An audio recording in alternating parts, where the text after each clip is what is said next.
Hello.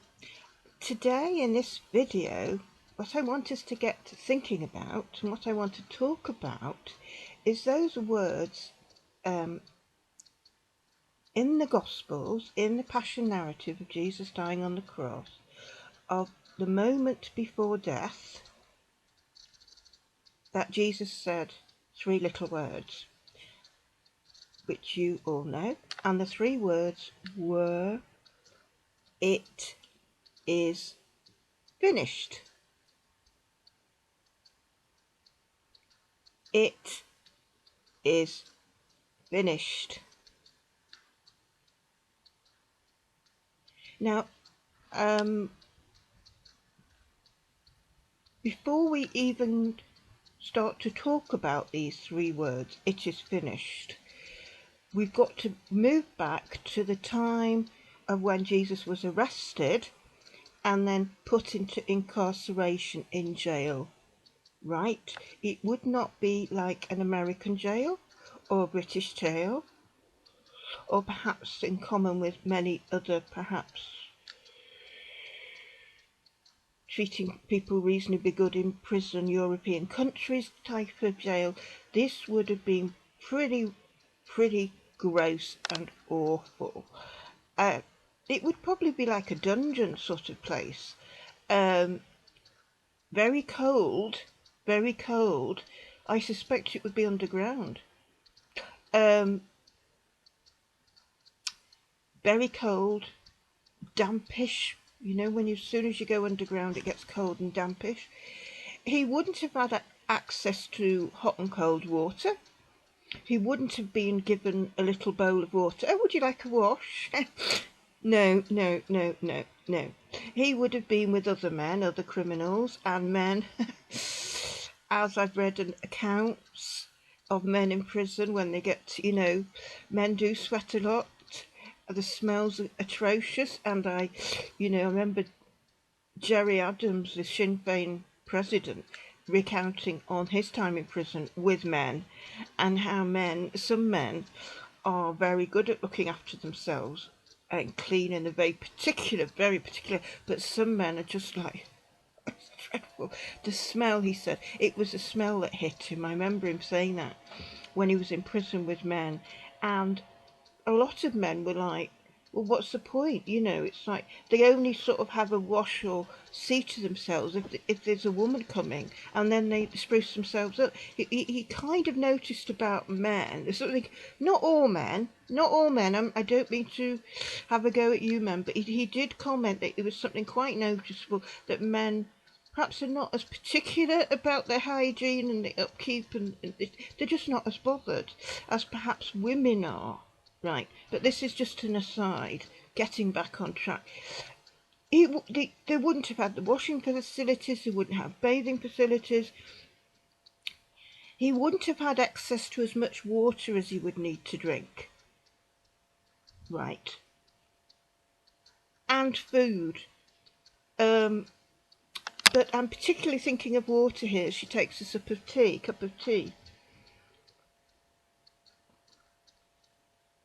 You can't go in the bathroom.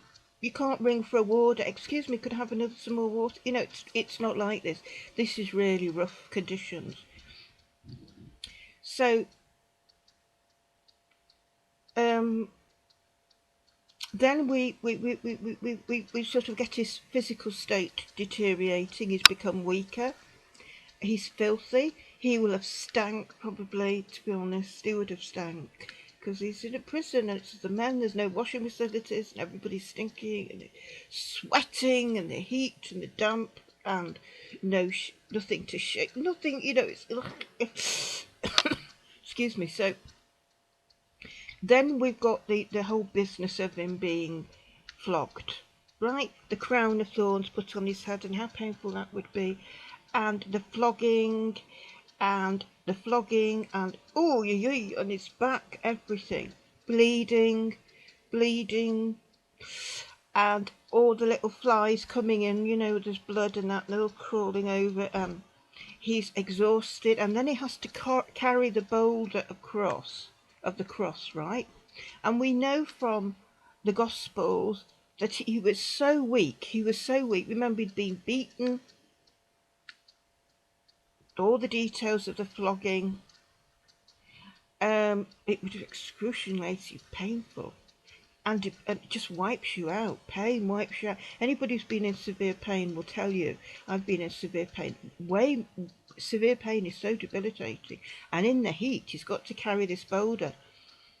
And so he's not only exhausted, he's so exhausted, somebody apparently has to come and help him, right, to carry this boulder to the crucifixion site. By the time he arrives, Jesus' mouth would have been so dry. He's so hot.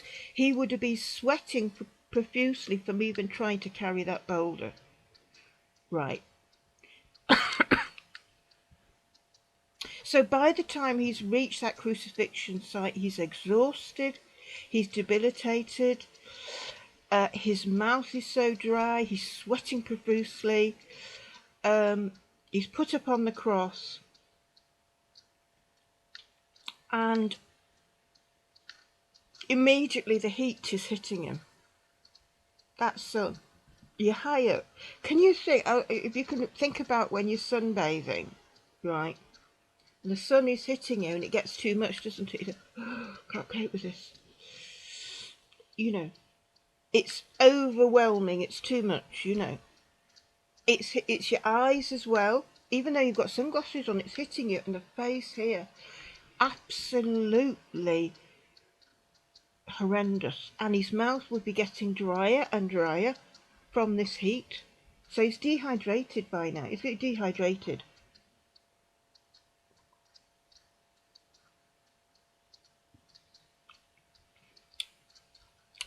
Remember, there weren't any sort of mineral water, bottles of water, you know, which you can go up, you know, they try and, you know, what, as it says it in the scriptures, they have a sponge, they wet it.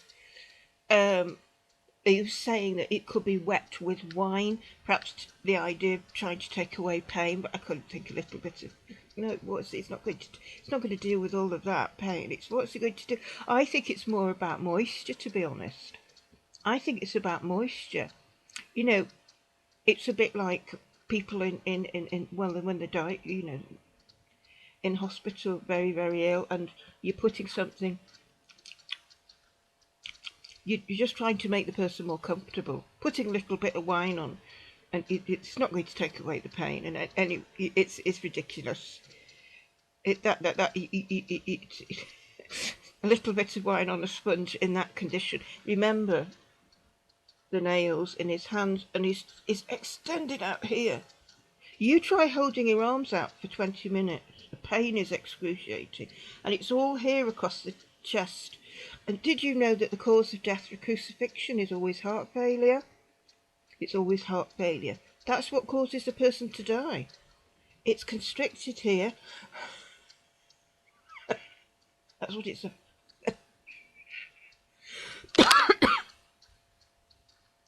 There's no way Jesus could keep his head up.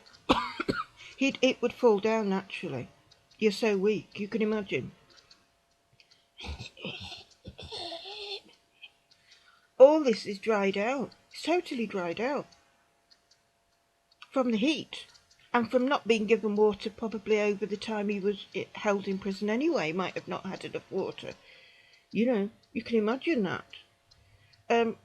You have to remember perhaps when he turned up to see, what's his name, King Herod or Pilate, you know, all of that. He's been, that, you know, in the films he's looking all very presentable he's looking very nice. He's got a nice one white long gown on, it's all lovely and clean, and he's got his beard and it's all trimmed just nice, and his hair's just nice. It looks like he's just been to the barber's. He's had a trim of the hair and everything. It's all very clean. They might make him look a bit, a little bit, but they don't overdo it. Hollywood won't, you know, it just does it a little bit.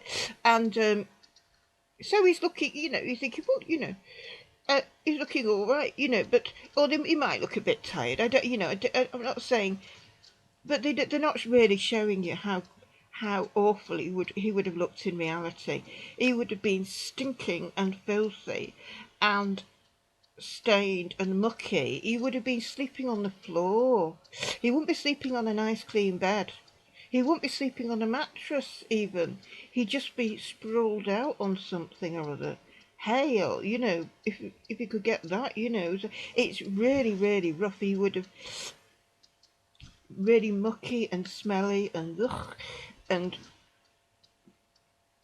ugh. I mean, as soon as he walked in the room, it's like, ooh, it's a prisoner. It's a prisoner. Right, to get back to the cross. So he's dehydrated. We then have in the Gospels the account of conversations. Conversations! Chats! Have a little chat.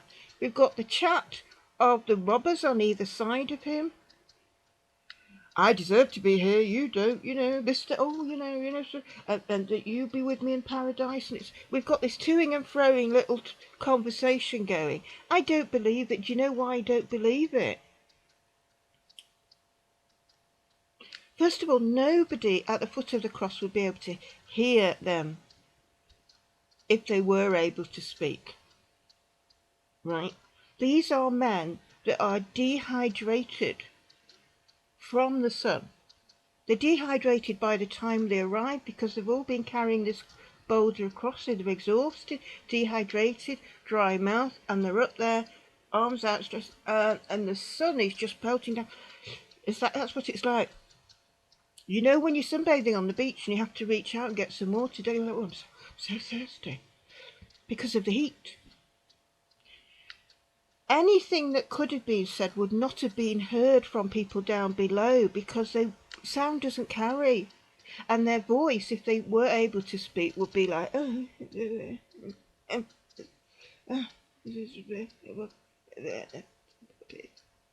that's what it would be like. It's unlikely that even though they were side by side, they wouldn't be able to hear each other. I don't know how much pain you've experienced in your life. I know pain affects all of us differently. We all cope with it differently. We have different levels of pain threshold.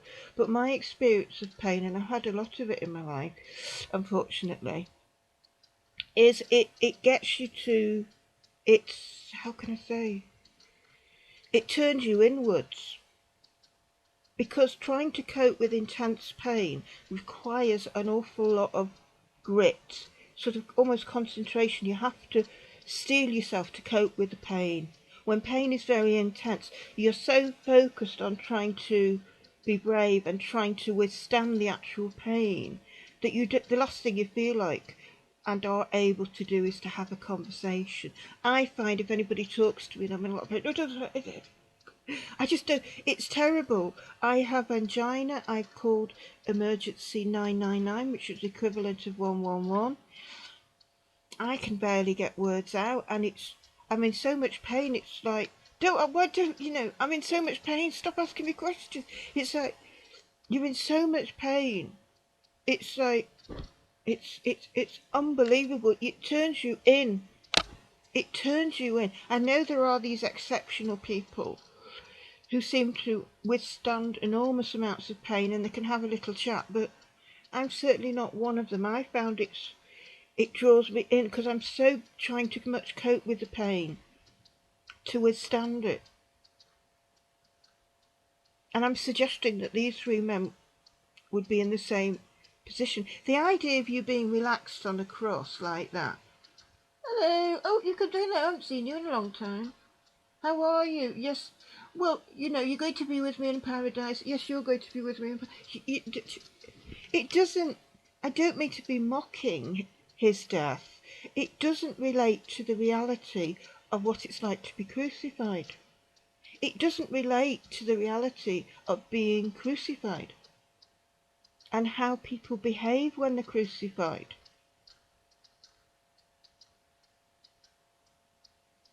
It doesn't take a lot of imagination, and I credit you, my audience and listener, with a great deal of intelligence to know and for you to recognise that what I'm saying does, if you don't agree with all of it, has a grain of truth in it.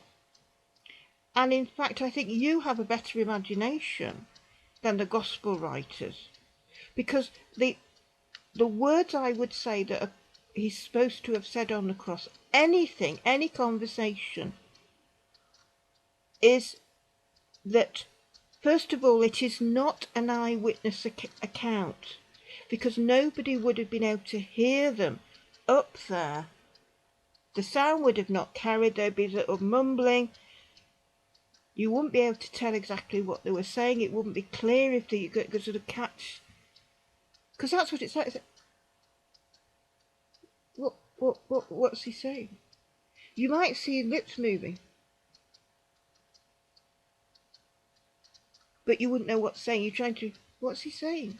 What's he saying? That's what people at the foot of the cross would say, what's he saying? What they're saying. They wouldn't be able to hear anything. Remember, there were no microphones. That's something. There were no microphones, there were no mobile phones, there's no walkie-talkies, there was no recording equipment at all. Right. And the point is, it's so, the reality is, when a person is dying and in extreme pain, is they don't sort of necessarily they don't talk in complete sentences. It's kind of words. And then you can't quite hear what they're saying. And then perhaps I'm going to try and demonstrate it for you, because I have angina a lot. I get restless a lot with my severe ME.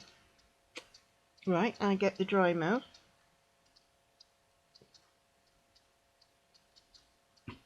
Honestly, when you're dehydrated, I get dehydrated a lot, because if I go comatose for 16 hours, when I wake up, I'm dehydrated. I know I have to get some water inside me. And when I have a cup of tea, I feel rejuvenated. It's fantastic. You need to get the liquids in you, because it's amazing how weakening it is when you become dehydrated. These three men would have been dehydrated.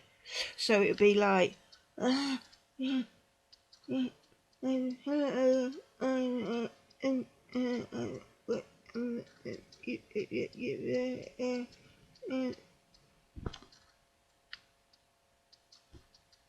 so that about, that's what it's like.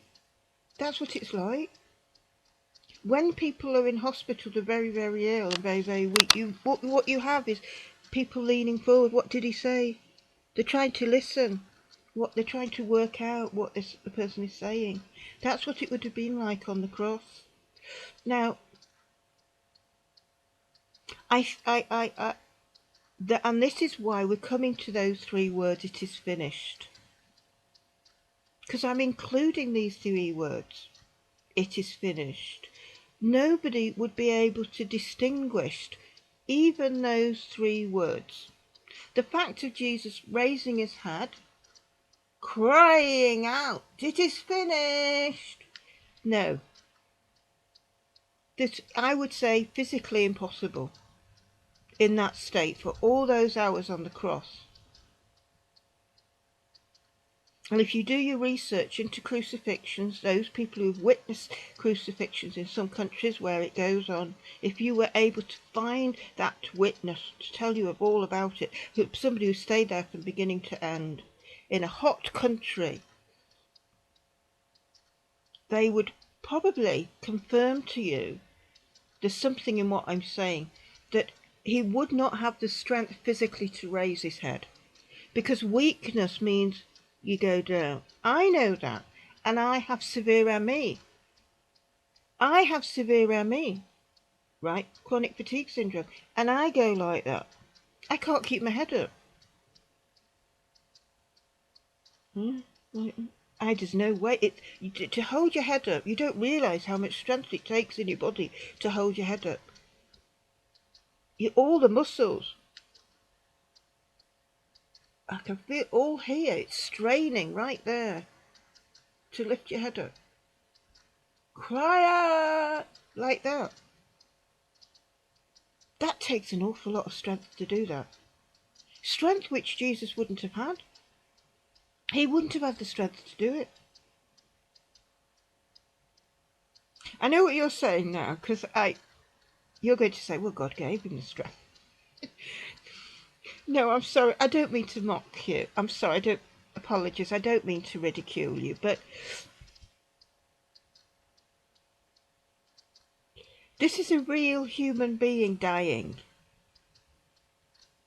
This is a real human being dying.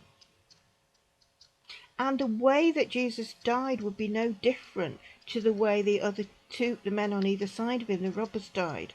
He was flesh and blood, just like them. You believe he was the Son of God. You believe there's God in him and all of that, right?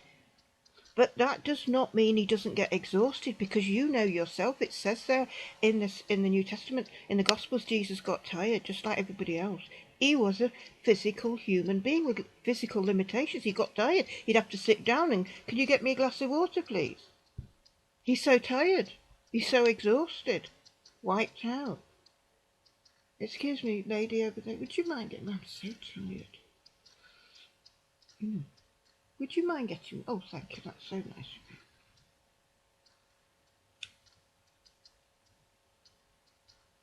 That's true exhaustion. And that's what he experienced. And he would also get mentally tired. That's another aspect to Jesus. Is he would feel the pressure just like you feel the pressure, right? He would feel tired out. He would feel, oh, yeah. All these people coming to him for healing. Can you imagine? Like a doctor's waiting room. I mean, I love going to a doctor's waiting room sometimes, and you see queues and queues of people there, and you think the doctor's coming to work Monday morning, and he looks and he sees all those people. He has to see, or she see, every single person. Oh, yeah, I've got all those people to see. That is pressure. And he's tired, and you know, and people are so demanding, aren't they? They're so demanding. And you have to explain yourself, and you have to re-explain yourself, and it's so demanding. And you know what people are like. You know how tiring and frustrating people can be, and how exasperating, and it's how demanding. Oh, you're so tired.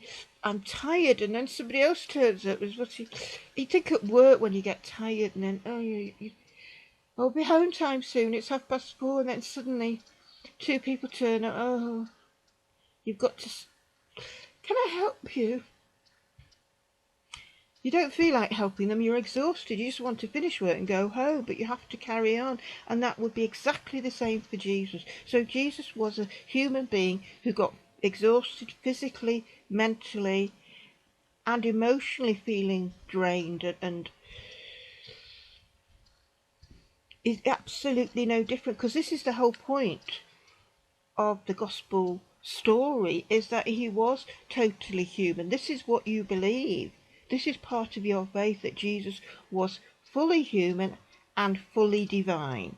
50-50. Right, this is your faith. This is what you believe. And so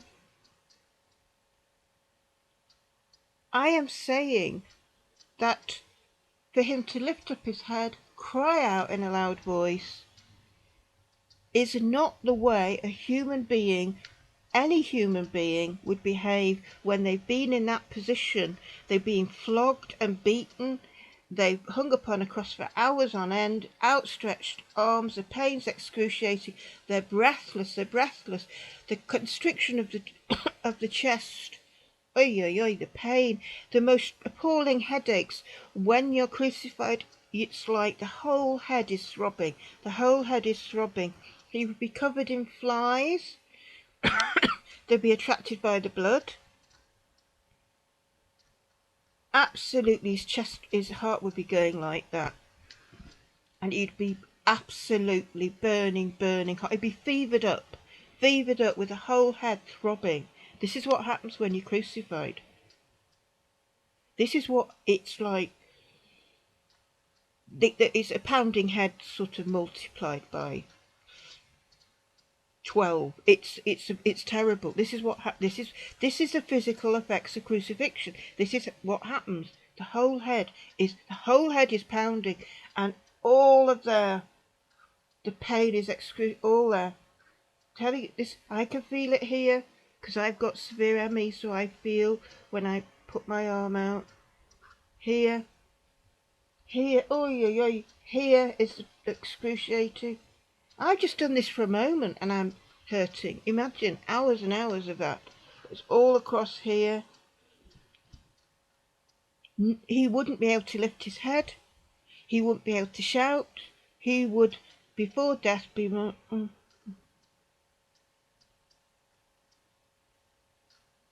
That's what he would be like. If you were to get somebody to, if you get somebody to sit on somebody's shoulders to try and see up to Jesus, that's what you would see. You would say,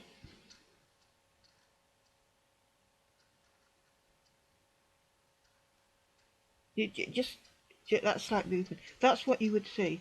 That is a realistic death. Jesus died a human death. He didn't, it wasn't a different death because from your point of view as the Son of God, the Messiah, the Saviour of the world, his death would not be any different because the whole point of your faith is that he was fully human. That's the whole point of it, is that he is suffering. In other words, God hasn't made things easier for him because, oh, well, he's the Son of God, so I'm going to make it a bit easier for him. No, that not according to the doctrine of your faith. The whole point of what you believe is that he's supposed to suffer. And God is not giving him an easy way out. He's not saying, oh, well, he's my son, I'm going to make it a bit easier for him. I don't want him suffering like those men on either side of him. I'm just going to make it a bit easier so, because he's my son after all. Why should he have to suffer like everybody else? He's my son, I'm going to make it a bit easier for him. Because, that's how parents would think. That's how you think with your children, because you don't want your children to suffer. Because you're thinking, well, I wouldn't want, if I could stop my children suffering, I would do. But according to your belief, according to what you believe, this is not what God has done. He has sent his son into the world, according to your belief, to die this awful death. And he's not making things easy for him. This is what you believe. This is Christianity. He's not making it easy for him because he's supposed to suffer. And the purpose why he's supposed to suffer like this, according to your belief, is that it is an atonement death for sin. In other words, you're being told, the church is saying, he's dying as a punishment for your sins.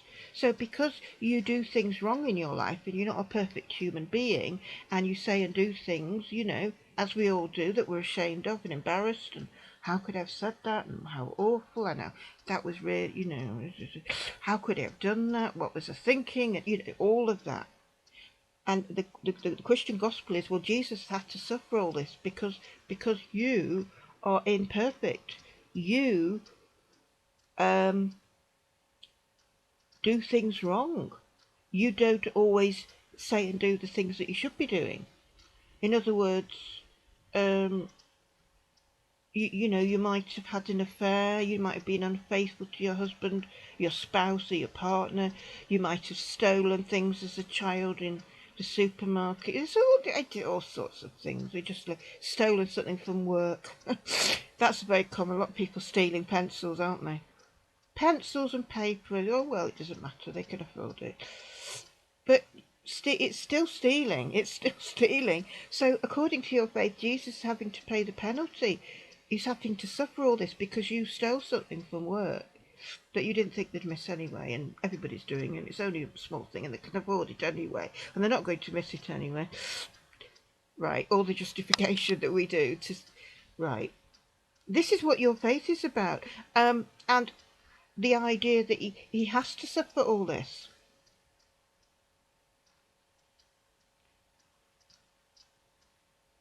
I must get myself back in the zone again. I can feel myself just wandering off.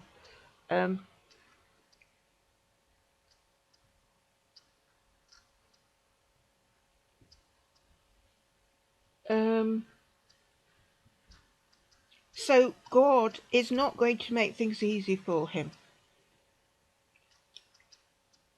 Because you're thinking that if you were God, you would make it easier for Jesus.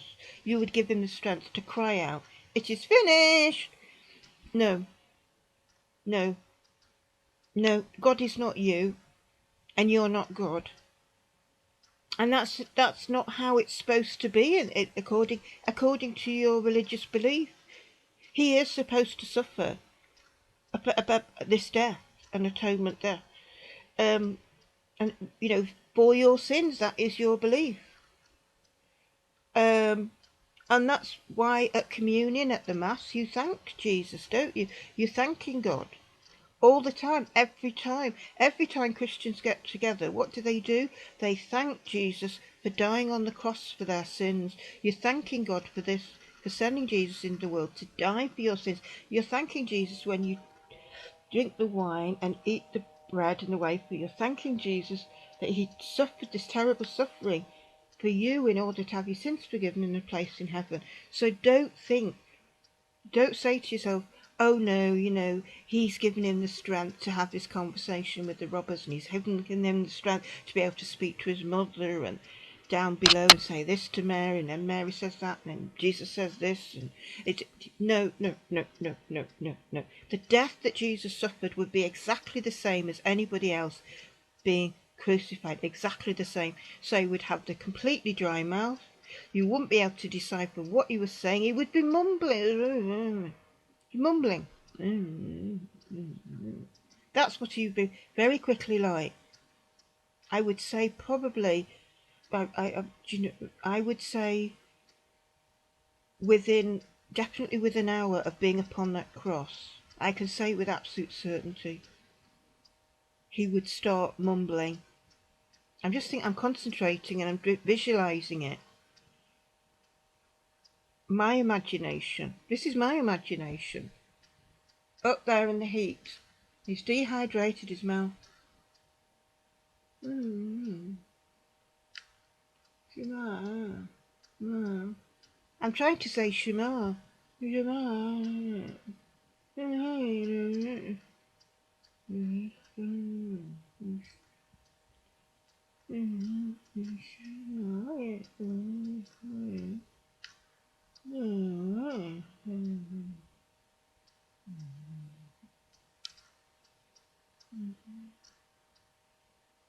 you know what I just said, Echod?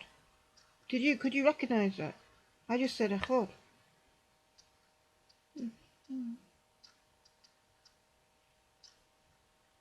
I've got a microphone here and you can't even tell what I'm saying. How can they, when he's up there, hear what he's saying? People can't hear me when I speak often. That is the biggest complaint I get with my severe ME, is I become so weak, and it happens every day at some point of the day or night. I am so weak, I can't make...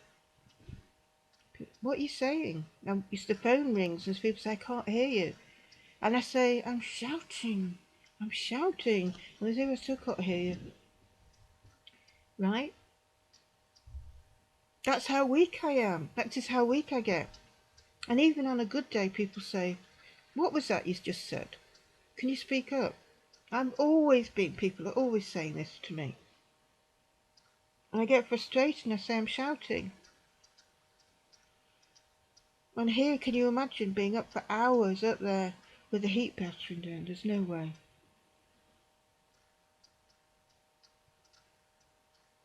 There is no way.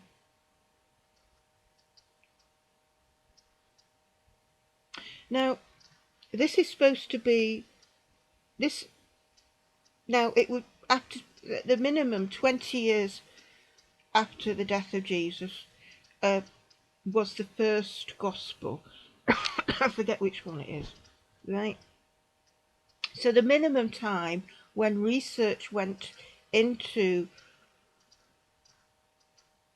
getting all the information to tell this story of Jesus in the Gospels was a minimum of 20 years. It could have been 30 years. But the absolute minimum is 20 years. So 20 years after somebody has died like that, somebody has decided to do the research and to compile an account of what happened and what was said and everything. I could do a better job. This is appalling. The Gospels, I think, is abysmal.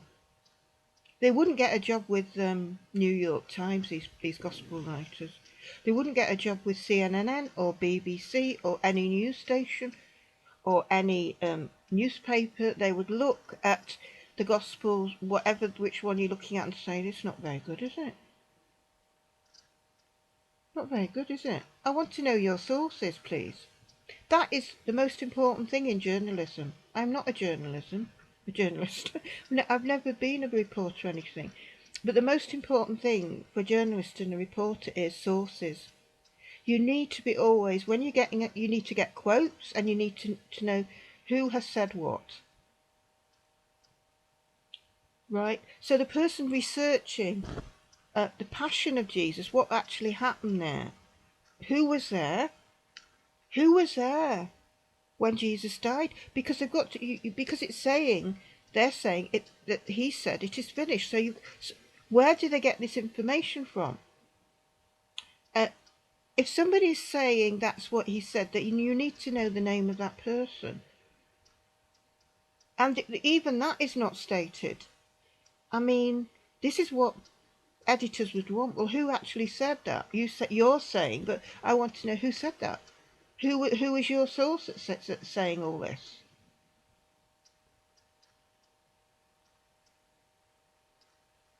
You would also want more than one witness.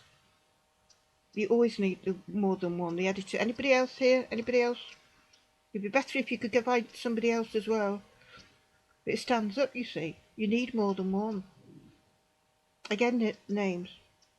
And this is what I want. I want to detail. This is what a detailed account should be. But you haven't got that in the Gospels.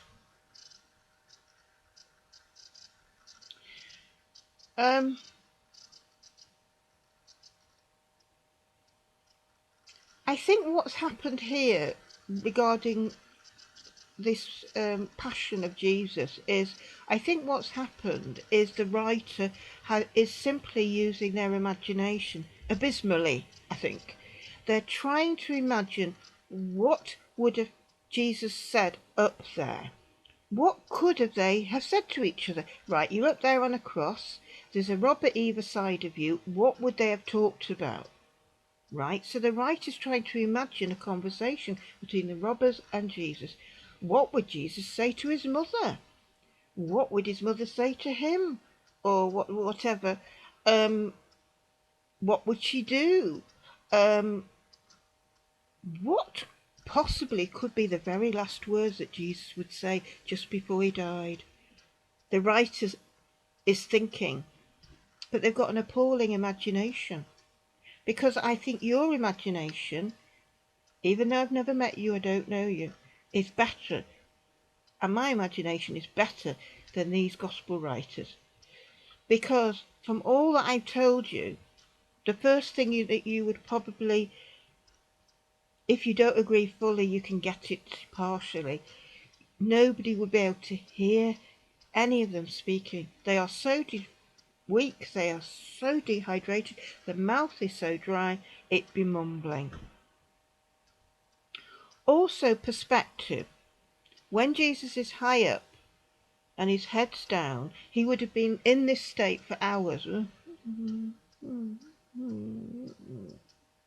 How do you know when he's actually heart stopped beating? How would you know? Because using my imagination, I would say people would be straining, as people do. Say, is he breathing? Right. Is his mouth? Did his mouth just move or not? I don't know. What do you think? Did his mouth just move?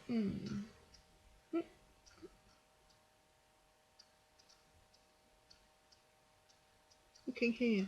That's where you're looking. You know, and the sun's, you've got sun in your eye. Well, the sun will have gone down. Obviously the sun's gone down, but you're trying to. Has it moved that lip?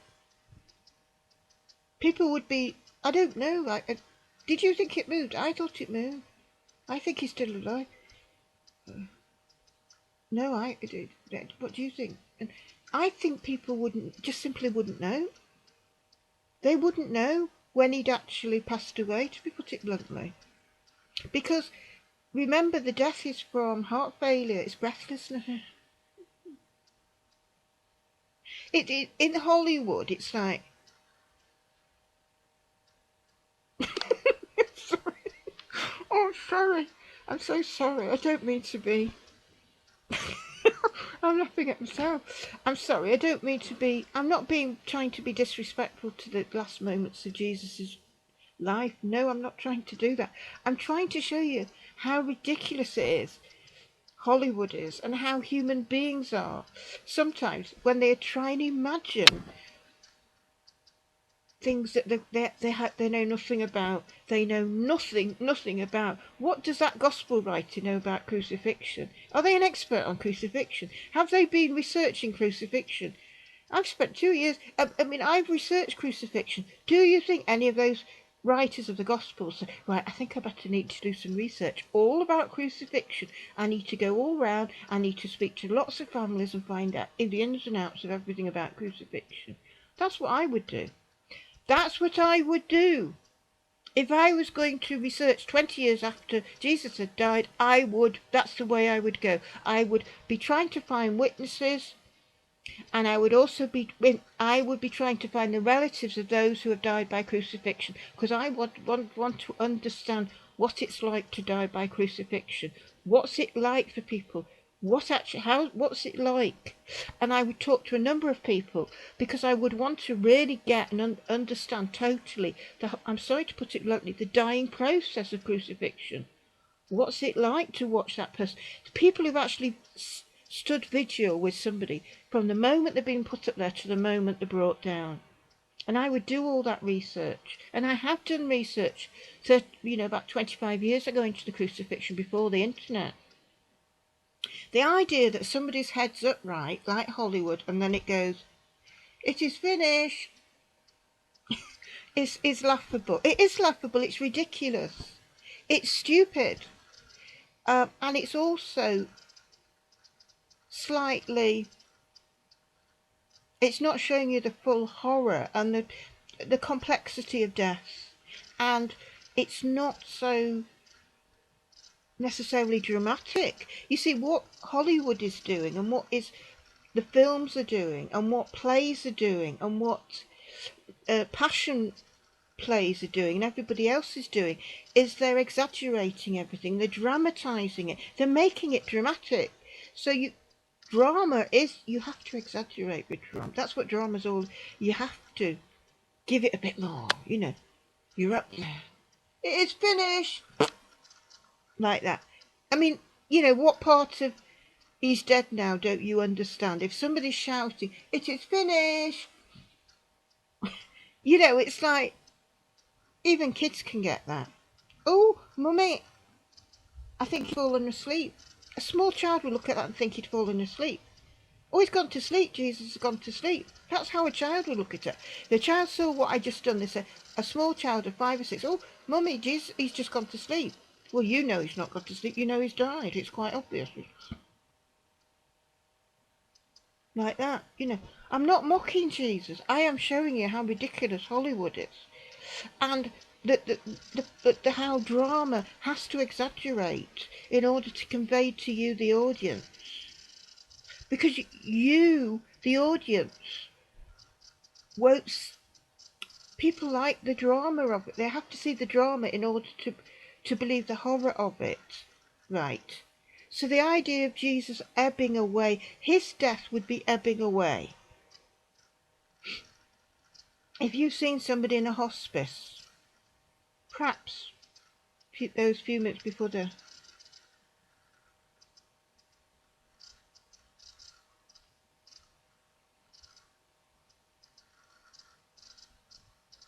that's what it's like. That's what it's like. The person's ebbing away. That is how it is. That's how death is. And the death Jesus suffered was a human death. And this is very, very important. And you have to grasp this. And this is why I think the gospel writers have a lousy imagination. What they're doing is trying to make it dramatic. right? Because that's what, like, because sometimes good writers, and realistic good, how can I say it?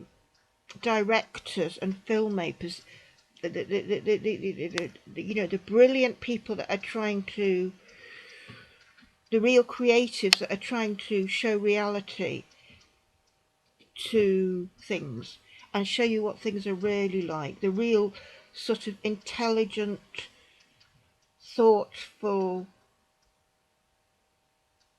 filmmaker, documentary maker, these people, these very serious people, what they want to do is show you the real thing. They don't want to elaborate and try and make it sound, sounds worse. They want it, what their aim and goal is to try and show you things as it is.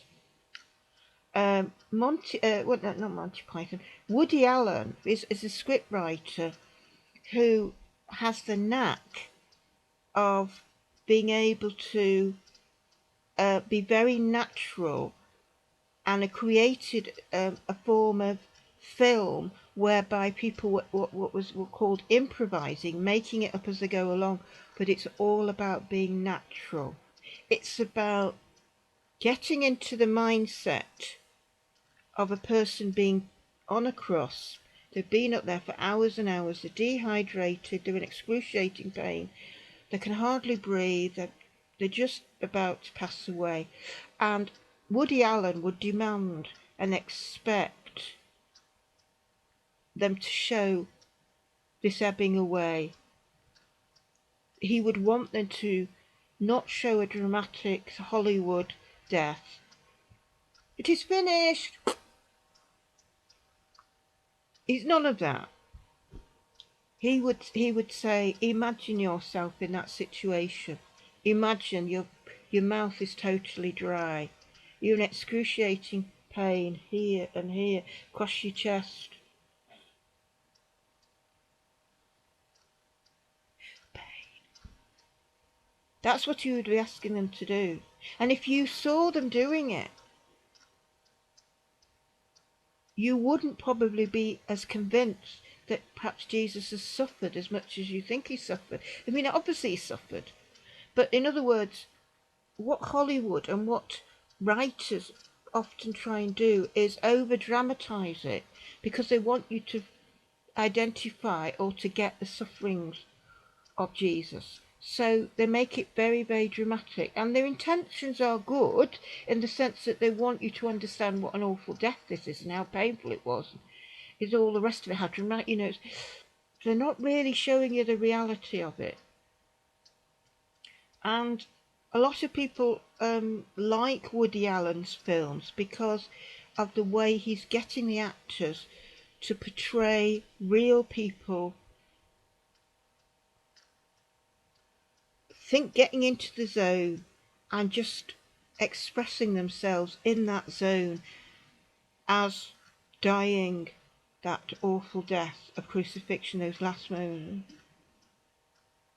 He's not looking for Hollywood, he's looking for reality, because he wants the viewer to look at that and say, that was like my mother when she passed away from heart failure. I was sitting by her bed and that's what happened. Because it would have been the same. Those moments of Jesus dying would have been the same as lots of people in hospices and in hospitals who die.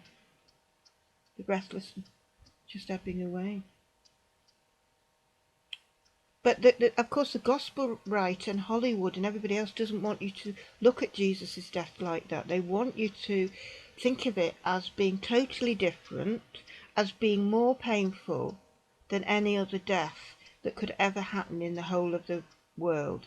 In other words, they want you to think that the sufferings of Jesus were so extreme that no human being could ever endure what Jesus endured. But this is factually not correct. And I know this leaves you feeling uncomfortable, but the fact is that the robbers on either side of Jesus suffered as much as Jesus. Exactly the same. I mean, everybody has their own personal threshold and their own psychological, and the whole thing of coping with torture, because it's a tortuous death. We're all different.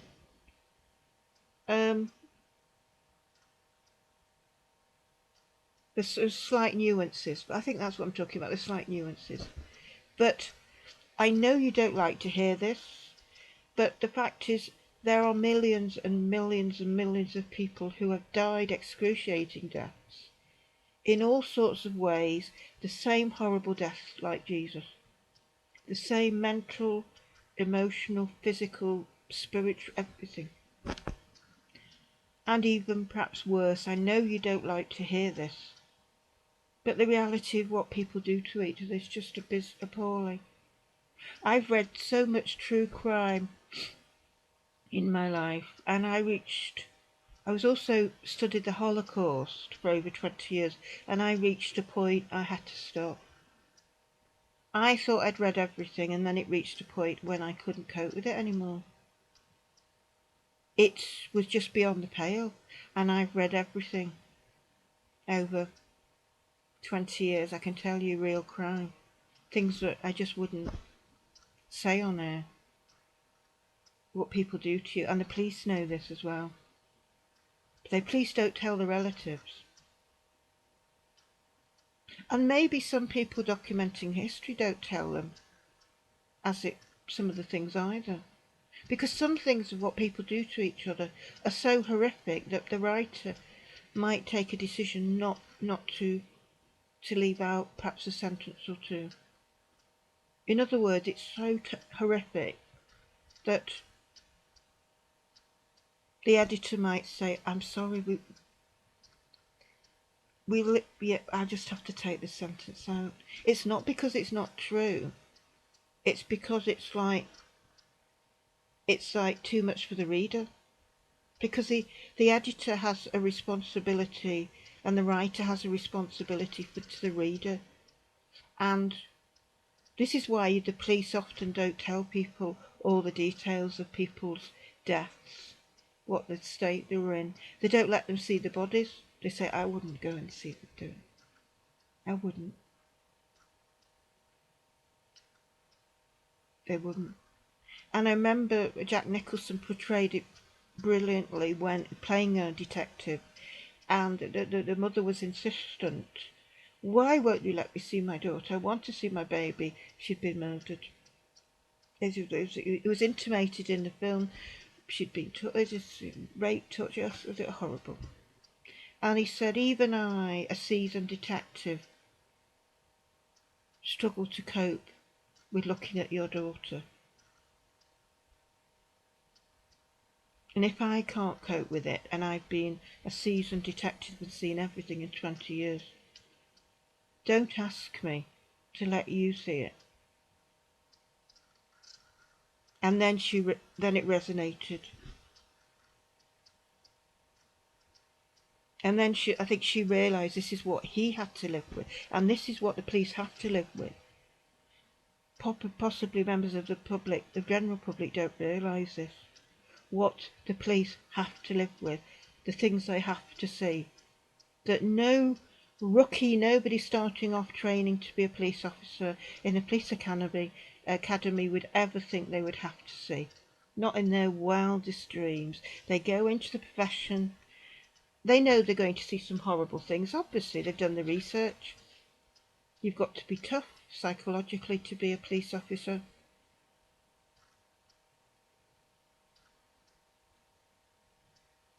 Terrible what police officers have to live with. People don't realise it. And money cannot compensate that. There's no amount of money that can take away those awful images that they have to see. They have to keep seeing it.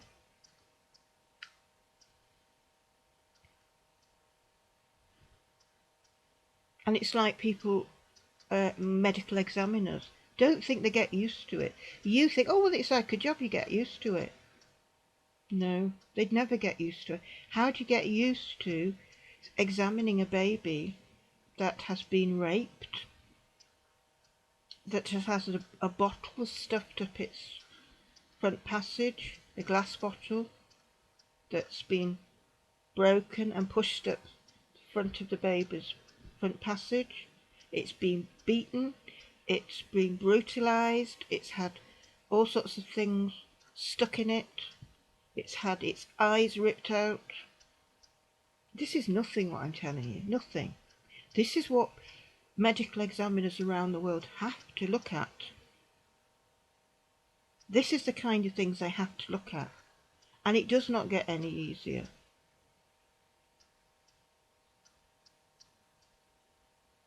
So I know this leaves you feeling very uncomfortable, but the reality is there are people out there, millions and millions of people from the beginning of creation, who have suffered the same as Jesus and suffered worse. That is, I am not underestimating the suffering he went through, and that doesn't, I'm not poo-pooing. I'm not saying, oh, it doesn't matter. We just have to be honest here.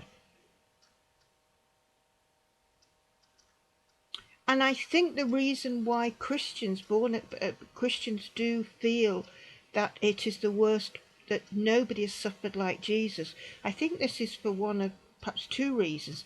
The first is that I was a Jewish believer in Jesus for 42 years, and I know that we keep on dwelling on it.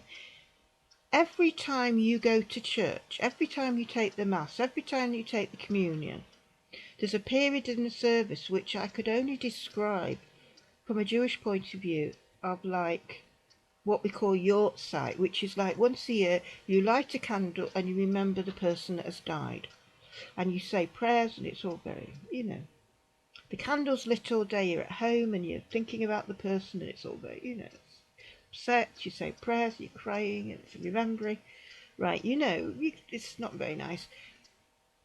That's what's called Yortzeit, remembering the dead once a year, and it's all very upsetting. Everybody dreads it. If perhaps the only way perhaps you can relate to that is Christmas. Christmas Day you remember your father who died. Christmas Day you remember your son who committed suicide. Christmas Day you remember your late mother. Christmas Day you remember your sister who died from cancer. It's one of those times. And so this is what it is for the Christian in church when they take the Mass, they take the bread and the wine, the communion, you're remembering all of what Jesus suffered on the cross. So really, every communion service, every Mass, whether if you go to church once a week, whether you go twice on Sunday, whether you go Saturday and Sunday, if you're going to Mass every day, as perhaps some very religious Catholics might like to go to Mass 2 or 3 times a week. Some evangelicals, Church of England, might take the sacrament twice a week. And so each time you are dwelling on the sufferings of Jesus, every time Christians get together, whether it's a home group in the middle of the week to study the Bible and pray for one another, it's all about thanking Jesus for dying on the cross for you. Thank you, Jesus, you died on the cross for our sins. It's singing songs. You died for us. How great thou art. The blood of Jesus shed. I'm trying to remember the songs. My mind's gone blank. But these songs, singing the songs to get you to think about Jesus dying for you and all his sufferings and what he went through for you, all for you, so you could have your sins forgiven and a place in heaven. So you're constantly dwelling on the sufferings of Jesus. And I think the problem with doing this excessively, which what it is, I never realised this, excessive dwelling on suffering means you cause it to come all out of proportion. You know what it's like when you're not well and you're in pain, or you're feeling sickly, or you've got a tummy upset, you've got a bit of toothache and things like that. People say, and it is good advice, people say take your mind off it, do something, watch television. Why don't you look at this, do you want a game of Scrabble? Take your mind off your toothache. People say that, don't they? Because we all know that when you dwell on pain, whether it's psychological, emotional, spiritual, when you dwell on something, it increases in your mind. So when you're dwelling on the sufferings of Jesus, on the cross, it becomes bigger and bigger and bigger. And I think this is why, and I'm speaking of it as an ex-believer in Jesus for 42 years, that when you're focusing on that cross and the sufferings and trying to imagine this, what you would feel like, you try to imagine it all, that you are building up this suffering in your mind, and you're also exaggerating it. And of course, you don't know all the details. You don't actually know what he's thinking. You don't know what he's thinking. Nothing. We don't know. So you're using imagination. You're building it up, and therefore you feel that nobody suffered like Jesus. And you're thinking this because you're dwelling on his suffering so much. You're making it bigger and bigger in your mind because you're dwelling on it. If you dwell on your pain, it will seem to get worse, whether it does or not. But for instance, when I'm in a lot of pain, I watch television, and I have actually found watching television has an effect on the pain. It reduces it slightly. Now, I don't know why this is. There's obviously a reason. There is a reason, because the brain is very complex, and I'm concentrating and taking in the film or something, documentary. I'm involved in it, and so therefore certain parts of the brain are demanded to be used. The brain's active. It's active in concentration, it's active in taking imagery, it's active in hearing. So the brain is coming to life and having to exercise certain parts of it because I'm watching this film. Now, this could have an effect on toothache, maybe on pain, in that it could cause it because it's working on hearing, it's working on listening, it's working on concentration. Then perhaps it has the effect of diminishing slightly pain. There's obviously something going on physically, right? And I'm not an expert in these matters, but I'm sure scientists would find this very, very interesting. And there possibly are people that have done studies into this. And maybe if you put electrodes on people's heads and a person is sitting there with toothache, and they're obviously in a lot of pain, you've got an abscess in it. They are in pain, nobody's doubting that.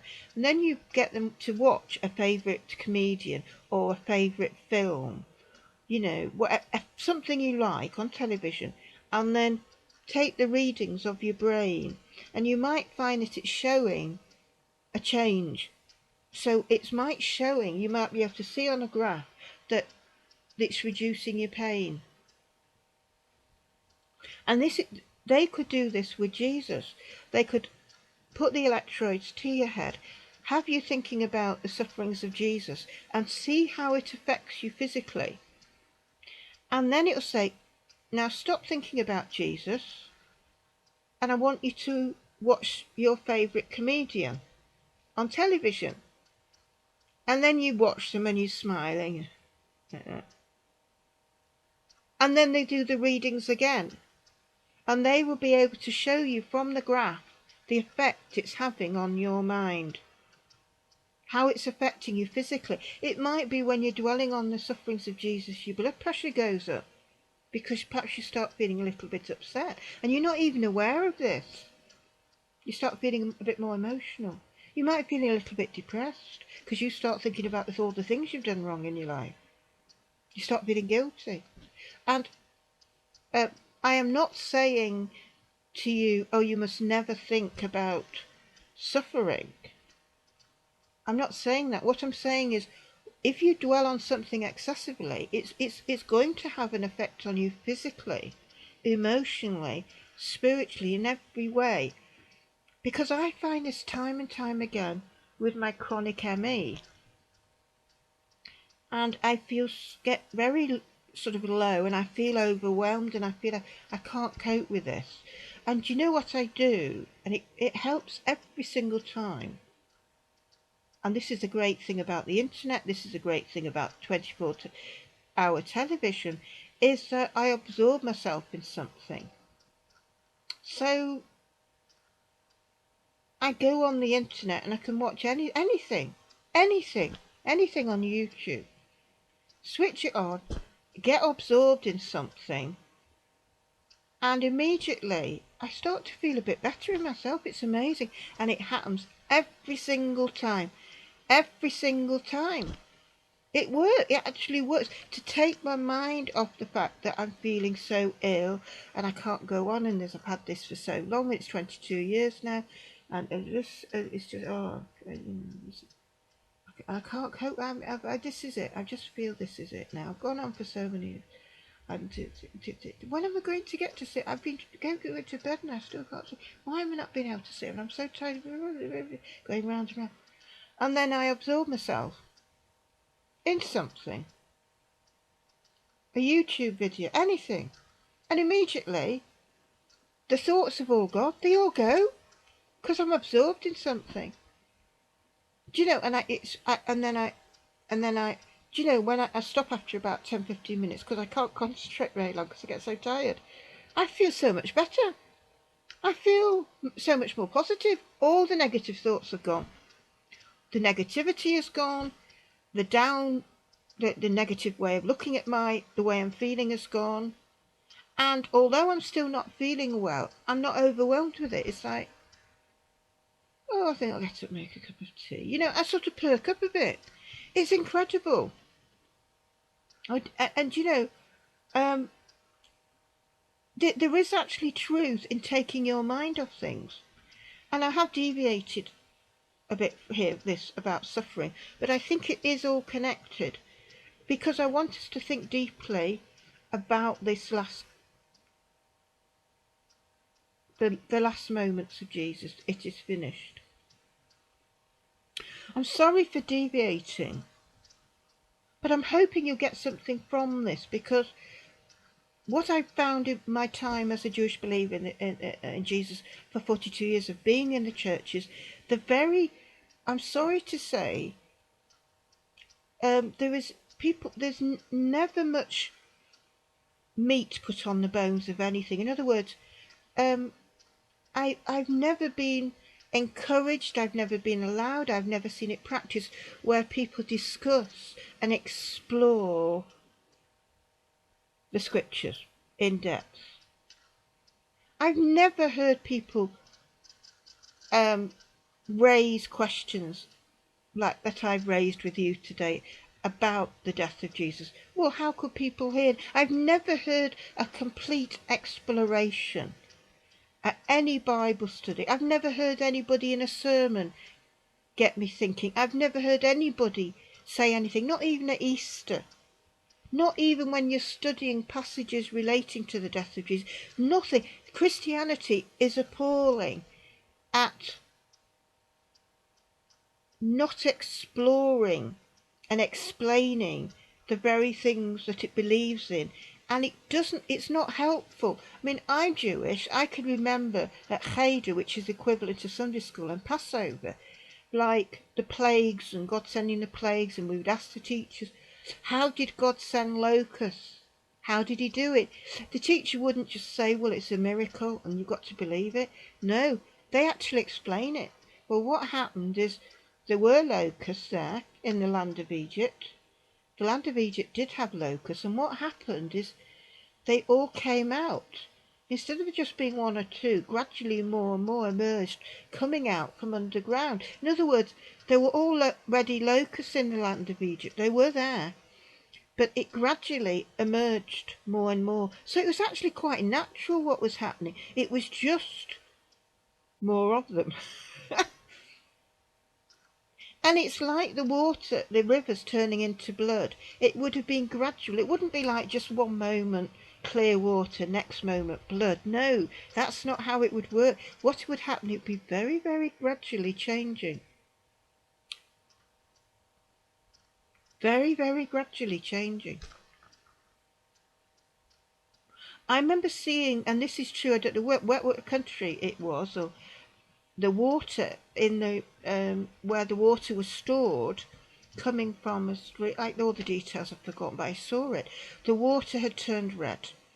And of course there's all dramatic captions, as it is with the world we live in. You know, it's turning into blood and all that, you know. Of course it wasn't turning into blood. What had happened, when you get the scientists come on board, you know, they start explaining, was there was a particular rock there, and what had happened was the colour of the rock, or some type of substance that was there, had caused the water to very, very gradually become red. In other words, the water hadn't suddenly become red, it had gradually become red. And at first probably people didn't even notice it, because it's amazing people don't notice things. It's so gradual, it's becoming pinkier and then darker and then darker and darker, and then suddenly there you are in Egypt and it's, no, it's not pink, it's got darker and darker. What's going on? In other words, it happens gradually. It isn't one moment this and another moment that. That's actually, if you look at this is another subject I'm going to talk about. That is not necessarily how miracles happen in the Hebrew scriptures. It can be a gradual parting of the Red Sea, the gradual, slowly becoming blood, the river, the locusts gradually, more and more of them, more and more of them, more and more of them, right? So it's getting you to think deeply, and this is what Christianity does not do over anything and anything. And as soon as somebody asks any simple question, it's shut down. Well, it was a miracle, and that's that. Oh, it happened. That's what the Word of God says. This is God's word. This is the Bible. This is God's word. Everything is true, and you mustn't ask questions. You mustn't say, "How did it happen? How could it have happened?" It's not that you don't. It's not that people are doubting it. This has nothing to do with doubt. This is to do with people wanting to understand. And this is what Christianity is so poor at. And I think Jewish people and non-Jews are quite different in this respect. We are encouraged, and it is considered perfectly legitimate and fine to ask questions. How, if you have researched crucifixion and understand it, it is certainly legitimate to say, how could anybody have heard Jesus speaking? Because his mouth would be so dry. The Christians believe Isaiah 53, that his mouth was so dry. Now, what was the exact phrase? His root, like a root after I've read. He was despised, and we esteemed him not. His tongue, I've forgotten the exact words. I used to know it all off by heart. But it's basically, in old-fashioned language, it's saying that it stuck to the roof of his mouth. That's what happens. It's terrible. I wake up after 16 hours sleep if I go comatose. And if the phone rang and I picked it up, I wouldn't be able to speak. I can't speak. I try and speak and it's like, like that. And then I have to try and grab the water and drink the water. And I say, are you all right? And then drink some water. Drink some more water, like this. It's all right. That's what I'm like.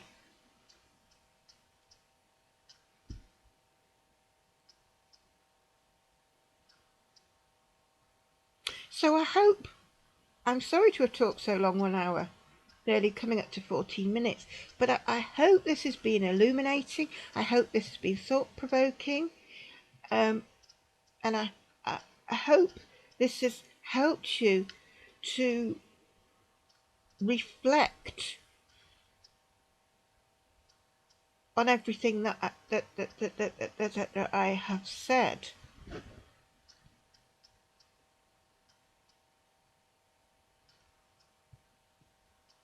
And in another video, I do talk about the fact that the gospel writer is saying that, or is it in Hebrews or both, I've forgotten. Excuse me, I'm not well, but you will know. I'm relying on all your knowledge.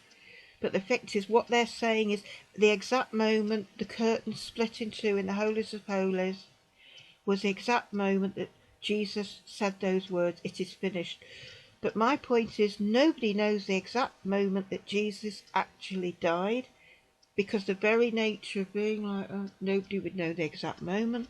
It's only when he was taken down from the cross that a doctor listening to his heart and taking his pulse would absolutely be able to confirm that moment of death. And when that moment of death was confirmed, what the gospel writer is alleging must have happened. They don't say it, but I'm trying to work it out. They run to the temple. They're trying to get to the high priest, which how do you get to the high priest? Complete nobody. You're trying to get to the high priest. You want to find out if anything unusual is happening into the temple. That the high priest is supposed to have gone into Holies of Holies, which he doesn't go into all the year round. He only goes into the Holies of Holies once a year on the Day of Atonement. But after 2 hours of locating the priest at the temple, because you want to know, has anything happened different in the temple? Jesus has just died. He's just said it is finished. Has anything happened in the temple? He said it is finished, and now we need to know, has anything happened in the temple? And the high priest, after you found him, after 2 hours of trying to persuade the lady on reception, you need to talk to the high priest, but he's busy, so you find him, so you find this, that, the other person, and they come, and they manage to persuade the high priest to go into the Holies of Holies. Has anything happened? And you suddenly find that the curtain is split in two. How do you know that that curtain, if it had split in two at the moment when Jesus had died? But you don't know exactly the moment Jesus has died. We don't know it. We don't know it. We wouldn't have been able to hear him say it is finished. We wouldn't have been able to hear those words. We wouldn't have been able to lip read his words. There were no microphones. They wouldn't have been able to get into the temple in time to locate the priest, to get him to be willing to go into the Holies of Holies to check if anything had changed in the Holies of Holies. All of that, you could take an hour, 2 hours before they would even perhaps be willing to do that. I don't think the high priest would be willing to do that. Well, because, what's he bothered about Jesus dying? Loads of people died by crucifixion. This is an area of the inner sanctuary of the temple where people don't go into. He doesn't go into the inner sanctuary only once a year for Yom Kippur, Day of Atonement. And you're trying to persuade him, go in there, I want to know if anything's happened. Well, what could have happened in the temple? I don't know. So he goes in and he finds that the curtain is split in two. I'm sorry, but it just doesn't sound credible. There is no eyewitness account. Again, if I'm researching this 20 years after the death of Jesus, I want to know the witnesses to this. I want witnesses. I want the names. I want the position. I want to know the date, round about the date. The day, and this would have been documented. Somebody would have kept a record of this happening, surely. And I want witnesses. There would have been more than one witness to this. Because if the high priest had seen this, he would have got his second in command. Everybody would be able to stay. The curtain split in two. Who mended the curtain? Somebody would have to mend the curtain. Would that curtain be left? No, it wouldn't have been left. I don't know. I would have fixed it. Well, fix that curtain. We've got to get it fixed. What's happened with this curtain? They wouldn't associate it with Jesus dying. Nobody would. Why would they? It's just another criminal dying. It's just another criminal dying. So the curtain is split. This is what we're supposed to say. I'm the high priest. The curtain, what's happened? It's the way it's, but what would I be thinking is, what could have happened? You say, what's happened here? Why is it split? Oh, it's rubbish material. Rubbish material. Where did you get it from? Where's this material come from? It's come from eBay. Ah, that's why it's rubbish. It's rubbish. This curtain it's made from curtain material bought on eBay. $1.99 a yard. No wonder it's $1.99 a metre. What do you expect? It tears in two. What do you expect? I'm sorry, but it's a Jewish humour. So he's there and it's split in two. This is what you pay for what you get. If you pay $1.99 a yard, what do you expect? Rubbish material. No wonder the curtain splits in two. What are you doing, you rubbish cheap material? My father was in textiles. He'd say, every time he would buy material, it's like, what's the Yiddish word? I'm trying to remember the Yiddish word. Rubbish, it's for rubbish. I've just tried to remember. I've forgotten. You say this all the time about everything. You give it. Well, every time you go to to buy the material from the warehouse to show him, and they say, I can't remember the word you said. Rubbish. It's like rubbish. Rubbish. Every time it's rubbish. Oh, that's rubbish. Oh yeah. How could I forget it? This is Drek. Ugh, Drek. That's what the high priest would say. Who? Where'd you get this Drek from? Look at it. You go and get some decent material. You've got to sew it all up, right? We've got to sew it all up. We've got to strengthen the seams. What's happened to the pole? The pole would have come down. Who put that pole up? He'd going Meshuggah, the high priest. Who put this pole up? It's come down. The whole thing's come down. It's like my bedroom. Who put the pole? It's come all down, right? Because I remember asked, I paid a man to come to put up a curtain rail, right? Because I'm not well. And it has to, because the plaster is crumbling, it needs to get plugs. Now what you do is you drill a hole, you put plugs in, and then you put in all the things, and then that's the way to put up a curtain rail correctly, because you've got to keep the curtain rail in place firm. If you don't put plugs in crumbling plaster, what happens? It will fall down. Do you know what I did? I paid him to do this, and then a week later the whole thing fell down, and when I stood up on my bed to examine it, he hadn't put the plugs in.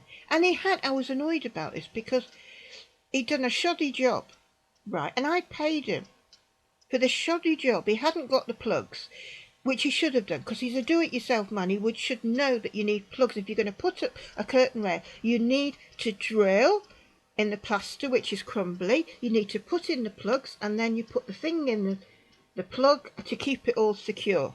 So the high priest in the temple is going, Meshuggah, who put up this curtain rail? Who put the curtain rail up? It's a lousy job. Lousy job. That's got to be sorted out.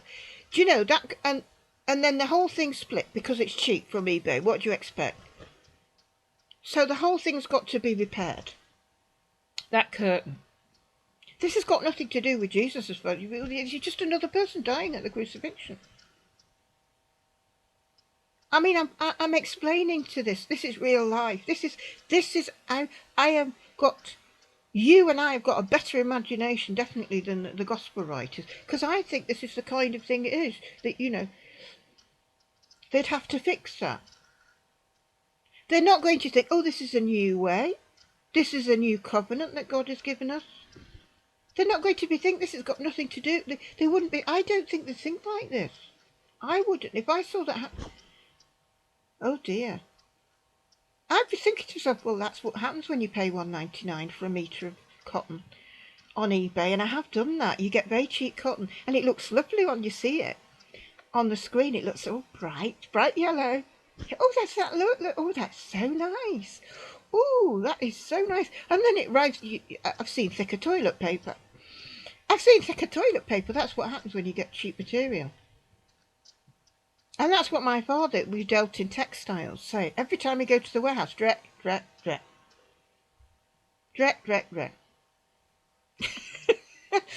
And of course all these businessmen were all Jewish, so they didn't mind. Because it was humour. They just, they didn't take it personally. A non-Jewish person would have been offended.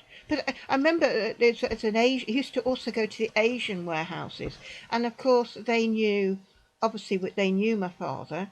And he would say Drek to them. But they knew the word Drek. And they could tell he was just like being funny. And they weren't offended either, because they could see he was just like tongue in cheek. Jack. Ugh, Jack. I want something. I want good quality. To be honest, the Asian man, also would know it was Drek, because, to be honest, he's a businessman, and people want things cheap, and if you want things cheap, you're going to get poor quality, and these people that sell Drek know it's Drek, but they know this is what people want, cheap stuff. And if you want things very cheap, you're gonna get Drek. If you want a good quality item, you have to pay the money. And that's why the Asian businessman, the Jewish businessman, were never offended when my father used to say, "Ach, Drek, ach, Drek," and he just laughed because he knew it was Drek as well. He says, "Have you got something?" "Yeah, I've got something in the back, better." My father was prepared to pay, and my father's customers were prepared to pay more. They'll pay a bit more. He doesn't want. They'll pay more because they don't want rubbish. And I'm like that because that's the way you do it with material. And I got this habit from my father. I never realised this. When I go shopping, I'm like that. That's what come from my late father dealt in. He dealt in fabrics. And my father, if he was in the holiest of holies and the curtain was split in two, go up there. Let's see. You wipe your tuchus with that. You wipe your tuchus with that. That's your arse, right? Your backside. I wouldn't wipe my tuchus with that. That's what my late father would say if he went to the curtain in the holiest of holies and it splits. Well, what do you expect? Where'd you get this from? Hey. I've got some good cotton. You want good cotton? I'll give you good cotton. But it'll cost you. You want good cotton? Look at you, so afraid. This is real life. I'm trying to get you to see it as real, not as something out of a book or out of Hollywood or out of religious fantasy. I'm just showing you how this is real life. They would have fixed that curtain. They would have had to sort all that out up there. The whole thing, yeah. And they know God would not be there because God's not there on your. He's not there at Pesach, behind the holies of holies. That's another thing you have to understand. God only makes His presence, apparently according to the Hebrew Scriptures, on Yom Kippur, Day of Atonement. He's not there, so the curtain's split. So God is not there. He's not there. He's not there. Oh, hello, God. Oh, we've just seen God. No, that's not how it works. God would not. The presence of God would not be. The Shekinah glory of God would not be there. If it did split, it would not be there because it wasn't the Day of Atonement. It wasn't Yom Kippur. The Shekinah glory of God would be only there at Yom Kippur, Day of Atonement. So if it had split and He's standing there and He's feeling material, I didn't realise it was so cheap. It's not good enough. It's not good enough. And they wouldn't see Him. You wouldn't see anything there. It's just split, hanging, draping down, heavy, whatever. So the workmen would have to go in and fix all that. It'd have to be seen to. You can't leave it. It'd have to be all set up properly. It'd have to be taken down. It'd have to be sewed together. It'd have to be made thicker. They might take it all down and start again, get some more material. We're just waiting for it. It's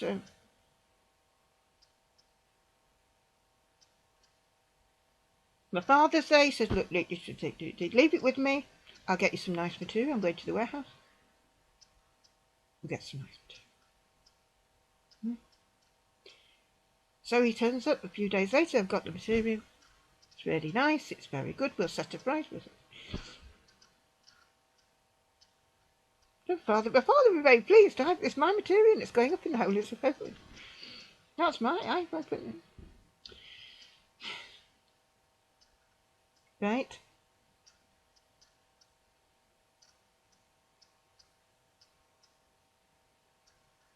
I was doing research for images of the tabernacle, right? in relation to the Holies of Holies and this whole thing of the split curtain.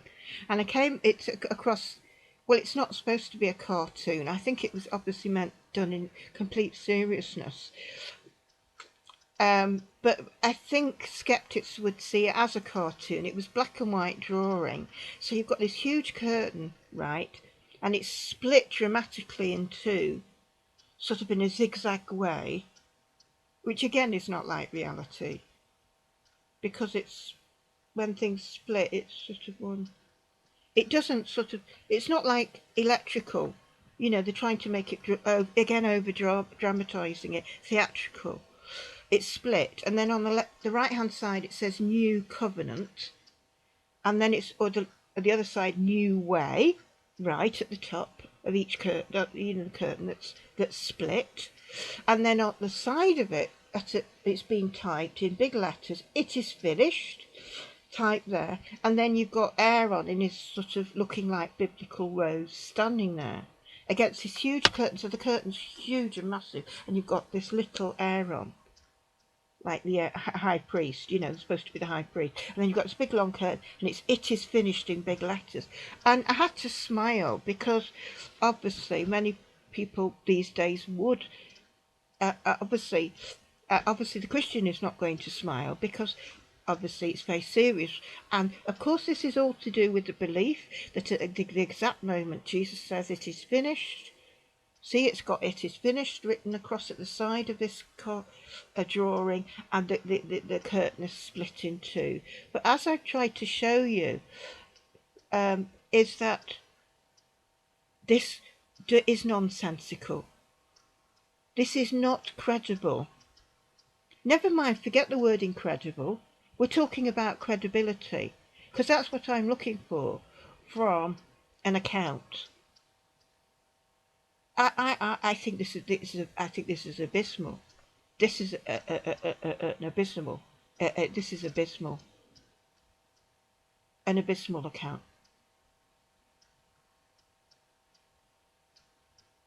I'd want to know who repaired it. I would want to speak to the person that either replaced the curtain or fixed the curtain. I would want to speak to that person. Did you go in it? Did you see it? What was it like? What was it? I'd want to know everything. This is what a journalist these days would do. They say the editor would go and find the person who was responsible for making the furnishings for the temple. Find the person who had to do things like fix things in the temple when things broke. Things might break, things fall, just all sorts of things happen. Things come undone. Anything can happen. Somebody has to repair it. So you would want to find the person, or find a relative of the person, or somebody that knows about it. I mean, these are terrible accounts. To me, when I look at the Gospels now, I just see, to me it's almost like a fairy tale. It's like Grimm's fairy tale. It's like almost Once Upon a Time.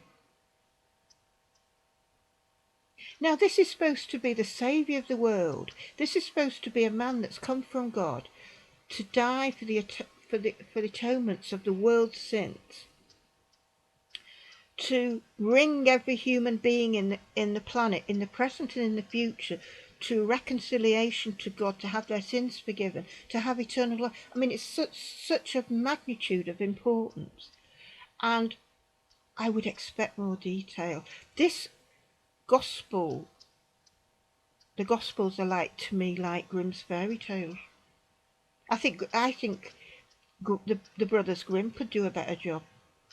They would do a better job. This, to me, when I'm thinking about and thinking more and more about the Gospels, to me it's like little tales. It's spoken of and told like you would tell a story to small children. I don't feel that the writer realises he's communicating to adults. I would expect a more intelligent, a more detailed account with sources, with so much more detail.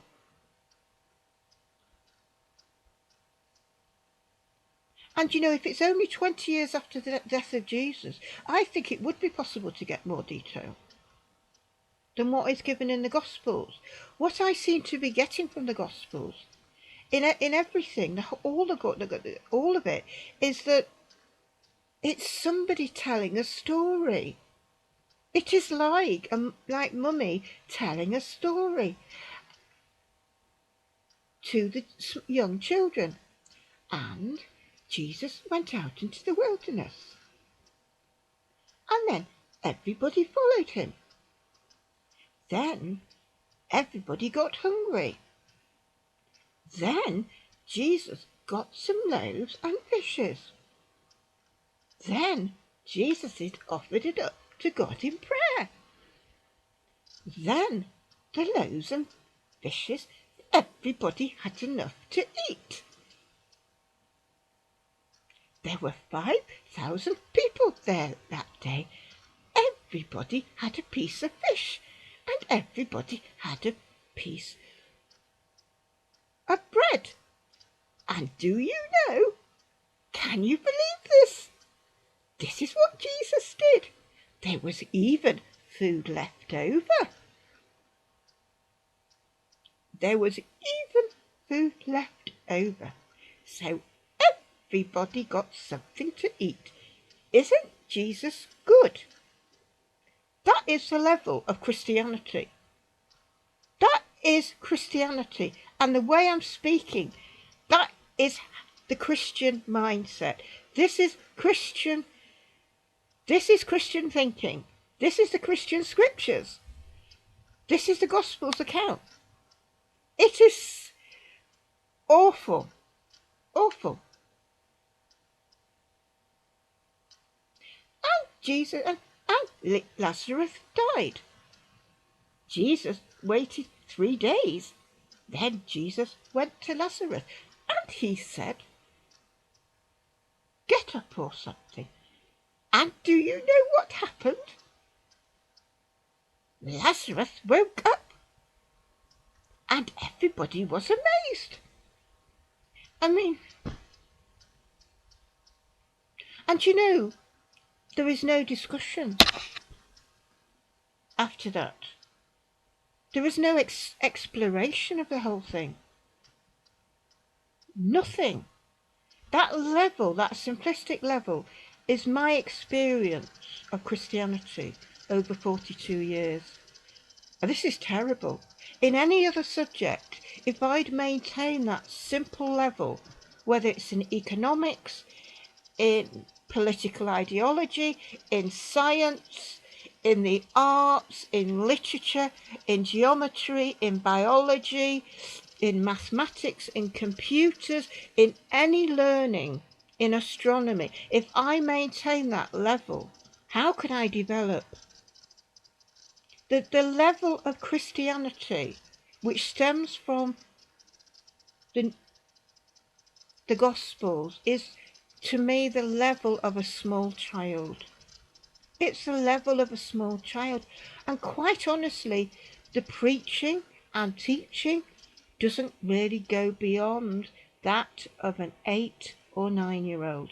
And I have always thought that, even when I was a Jewish believer in Jesus, I thought, what is the matter with these people? How can people who have degrees, PhDs, have studied theology, and who are far cleverer than I am, academically, without a shadow of a doubt, they're far cleverer than I am. How do they think so simplistically about their own religious beliefs? They don't think deeply, they don't explore. But then even the Gospels, everything is so simple. And nothing is explored, discussed. It's very, very, very, very poor. It's very, very poor. And I think deep down the church knows it. I think deep down the church knows it. And I think this is why you've got a love-hate relationship with the Jews. I think the church knows that the Jewish people, we're not all, I'm not saying every single person is clever or every person is smart, but I think we are known to be the people of the book. We're known to be smart. We're known to think deeply, to explore ideas, to discuss, think round the box. We are the people of the book. It is our book. We have the responsibility. God has given us the responsibility to think and outwork his commandments. What is murder? How do you define murder? What is adultery? How do you define it? What it is? What is not? How do you define? What should the or law? That law is dominated by Jews. We all know this, always has been, right? We are illegal. That's because it comes from our religion, and I think the church knows that it's sadly lacking. I think it knows this, in my experience, but they don't admit it. They don't want to admit it because they're embarrassed and ashamed. And they look at Orthodox Jews, and so instead of thinking we can learn from these people, what they do is they pour contempt on the Jew. Oh, those Jews, they analyse everything. They're so analytical. And this even comes from St. Paul, because he is started to have contempt for his own people. You see, Paul was probably asked very hard questions by the Orthodox Jews of his time. And Paul probably didn't like these questions because he didn't know the answer. And so he probably dismissed them. And then what happens was Paul was developing a contempt for his own people, his own smart people, who were challenging St. Paul with his ideas and saying, Paul, this doesn't make sense, what you're saying here. This doesn't... And Paul didn't like it. Right? So he's saying to everybody, don't ask questions. Don't ask questions. Stop asking questions. Don't be like these Jews. So he's developing an anti-Semitism, an anti-Semitic attitude towards his own people. He doesn't know the answers to the questions that's been asked him by these rabbis. He's had a very powerful and convincing and overwhelming spiritual experience, seeing Jesus, having a conversation, whatever. And now he's been asked very hard questions by fellow Jews, and he doesn't know the answer. So what people say they don't know the answer, oh, you should be asking these silly questions. I remember an elderly lady saying to me that when she was a child, she kept asking her mother things about the facts of life. And her mother said, you shouldn't ask these questions. You shouldn't ask these questions. Silly questions. Stop asking silly questions. But when she became an old lady, she said, now I understand why my mother didn't answer all those questions. She said, I realise now as an old lady, my mother didn't know the answers to those questions. I was asking her questions that she didn't know the answers to, and she was embarrassed. So that's why she said to me, stop asking questions. And I think this is the way it is with the church. The church is embarrassed. It doesn't know the answers to all those hard questions that people keep on asking them. And so they say, it's you haven't got any faith in God. It's you're the doubter. You haven't got faith in God. You must trust in God. You must stop asking questions. You're a doubter. You don't have faith. You must just believe just because I said so. Because they don't know your answers to your questions. They're frightened. They're frightened of thinking. There probably are lots of answers to those questions you're asking the church. There are lots of answers to those questions, but they don't know the answers because they're not willing to think. They're like St. Paul. He should have answered those questions, but instead he didn't. He's just telling everybody, don't ask questions, stop asking those silly questions like the Jews. You're too analytical, you're thinking too deeply. Stop thinking like that, stop asking questions, just do as you're told. Do as you're told, stop asking questions. He's treating people, adults, grown men and women, like a toddler, a 2-year-old. You know when you have a small child of 2? Why, mummy? Go to bed. Why, mummy? Because you've got to get up for school. Why, mummy? Because you've got to be educated. Why, mummy? Because you need to learn to read and write. Why, mummy? Because this is what adults do. Why, mummy? Will you stop asking these questions? Just go to bed. Every parent at some point will feel frustrated, tired and exhausted with a small 2-year-old asking why. Why, mummy? Why, mummy? You just go to sleep. Why, mummy? Because you're tired. I'm not. Why am I tired, mummy? Why am I tired? Right, drive you at the wall.